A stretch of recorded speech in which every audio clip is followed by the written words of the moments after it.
Olá, que tal falarmos um pouquinho sobre eletricidade? Aqui quem fala é a professora Paula Rocha e este é mais um tópico de física.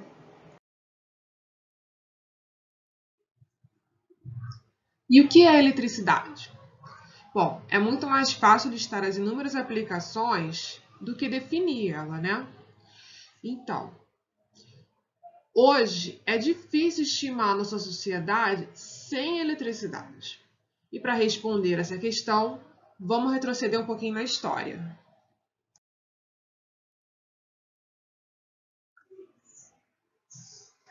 O homem faz uso da eletricidade há menos de 2 séculos, mas já havia um conhecimento acumulado desde o século VI a.C.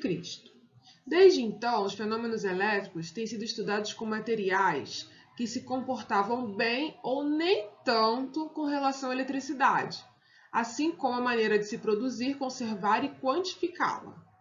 O termo eletricidade ele se origina da palavra elétron, que é um nome grego para o âmbar. Esse elétron é uma resina que se petrifica séculos depois de ser secretada por algumas árvores. O Tales de Mileto, nosso antigo filósofo e matemático, ele observou que quando se atritava uma resina, que é o tal do elétron, o âmbar no caso, a um tecido ou pele de animal, essa produzia na resina a propriedade de atrair pequenos pedaços de palha e pequenas penas de árvores. Mais tarde, observou-se que a propriedade de atrair materiais não era restrita somente do âmbar, tá? E mais, a propriedade de atrair ou repelir podia ser transferida de um corpo para outro mediante contato. Em 1747, Benjamin Franklin, que é um inventor do para-raios, propôs uma teoria que considerava a carga elétrica um único fluido elétrico que podia ser transferido de um corpo para outro. Então, na história, muitas coisas na física são consideradas fluidos, assim como a questão da eletricidade, o calor também vai passar por isso. Nesse caso, aquele que ficava com falta de carga ficava negativo e aquele que recebia ficava positivo.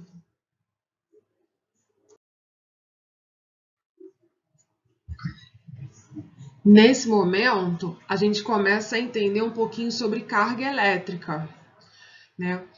E para entender um pouquinho sobre carga elétrica, a gente precisa pensar no modelo atômico, na evolução da questão do modelo atômico.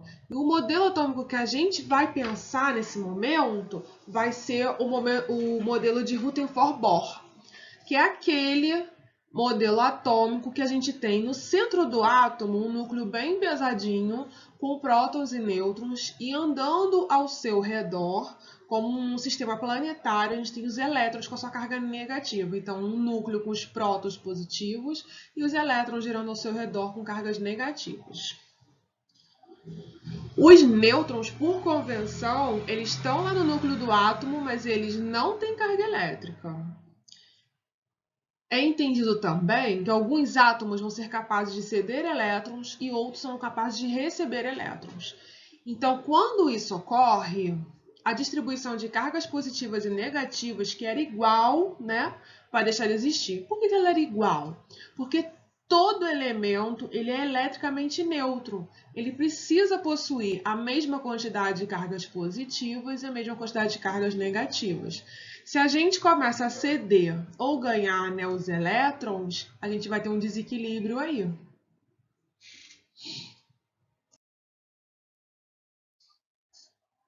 Quando a gente entende o átomo sendo formado de prótons e elétrons, a gente entende que eles são cargas elétricas e que possuem sinais opostos, um é negativo e outro é positivo, eles têm propriedades opostas, questão de carga, essas partículas, a gente tem a noção, começa a ter a noção do que seria a carga elétrica. E também começa a se ter a noção de que cargas elétricas iguais vão se repelir, cargas opostas vão se atrair. Então, positivo repele positivo, negativo repele negativo, mas positivo vai atrair o negativo. São opostos, eles vão sofrer atração.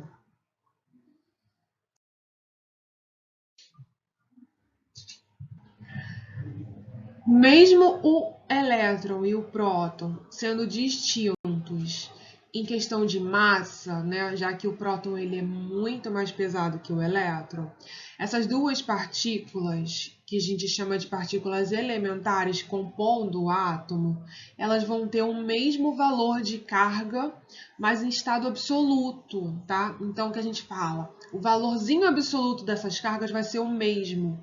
Como que a gente vai distinguir? Colocando sinal. Então, a gente fala que a carga do elétron vai ser o valor de carga elementar, mas com sinal negativo, e a carga do próton vai ser o valor de carga elementar, só que com sinal positivo. Como positivo a gente pode omitir, fica a nosso critério colocar o maisinho na frente ou não. Assim, a partir do momento que a gente define o que é carga elétrica, a gente pode definir a quantidade de carga elétrica que um corpo pode obter, tá bom? A quantidade de carga elétrica ela é colocada na equação como sendo Q igual a N vezes o Ezinho. Esse Ezinho chama carga elementar, a carga de uma partícula, seja ela próton ou seja ela um elétron. O Nzinho vai ser a quantidade de partículas que eu tiver lá ambientando a minha carga, colocando carga no meu material. Então, se eu multiplicar a quantidade de partículas pelo valor de uma só, eu vou ter o valor no final da carga elétrica total de um corpo. E essa carga elétrica total desse corpo eu vou chamar de Q maiúsculo. Quando a gente atribui carga elétrica a um corpo, dizemos que o estamos eletrizando. Eletrizar um corpo é um processo que pode ser feito de três maneiras distintas: por atrito, por contato ou por indução. O primeiro tipo de eletrização que veremos será a eletrização por atrito. Eletrizar um corpo por atrito é atribuir carga elétrica a um corpo, esfregando ele a um outro material, como, por exemplo, um bastão de vidro sendo atritado em uma flanela de lã. Ao final desse processo, os dois corpos irão apresentar cargas elétricas, mas de sinais opostos. Isso ocorre porque, quando atritamos dois materiais, arrancamos elétrons e o passamos de um corpo para o outro. O segundo tipo de eletrização que a gente vai ver é a eletrização por contato. E como que isso ocorre? Bom, vamos pensar na seguinte situação. Vamos considerar dois corpos metálicos, sendo que um deles já está previamente eletrizado e as cargas que ele possui são cargas positivas. Digamos que um dos dois corpos está eletricamente neutro e eu vou aproximar esse corpo eletricamente neutro do corpo carregado até que eles se encostem. Quando eu encostar esses dois corpos, o que vai acontecer? O corpo que estava neutro vai ver que o corpo eletrizado está desequilibrado, ou seja, faltam cargas negativas nele, né? Ele é positivo porque ele tem falta de elétrons. E aí, ele tentando equilibrar esse corpo, ele vai ceder elétrons para ele. E quando ele ceder elétrons, ele também vai ficar desequilibrado. Então, quando eu separar esses dois corpos, no final, eu vou ter dois corpos eletrizados com cargas de mesmo sinal, e os dois, no caso, seriam cargas positivas, já que o corpo eletrizado lá no início tinha cargas positivas. Devemos apenas estar atento para a seguinte questão. Se os dois corpos forem iguais em massa, volume, material, o que vai acontecer? Eles vão repartir suas cargas igualmente. Então, no final do processo, eu vou ter os dois corpos com a mesma quantidade de carga. A terceira maneira de se eletrizar um corpo é fazer uma eletrização por indução. Aproximando um corpo eletrizado negativamente, por exemplo, a um condutor não eletrizado, que vai estar isolado no meio, pode-se observar que os elétrons livres, existentes em grande quantidade no condutor, são repelidos pela carga negativa do corpo. Supondo que estabeleça uma ligação entre a parte eletrizada negativamente à Terra, essa ligação fará com que os elétrons livres passem do condutor à Terra. Se a ligação à Terra for desfeita e em seguida o indutor afastado, a carga positiva induzida se distribuirá pela superfície do condutor.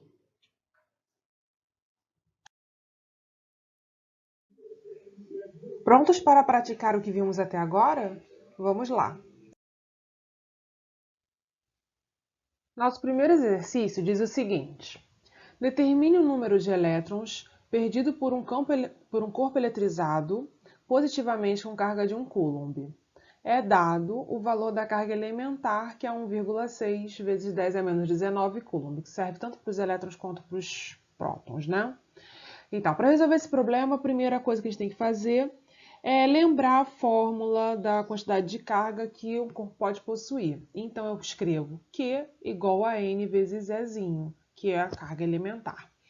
Para esse problema, foi dado o valor de quantidade de carga de 1 coulomb. Então, a gente vai substituir esse 1 coulomb no lugar do Q.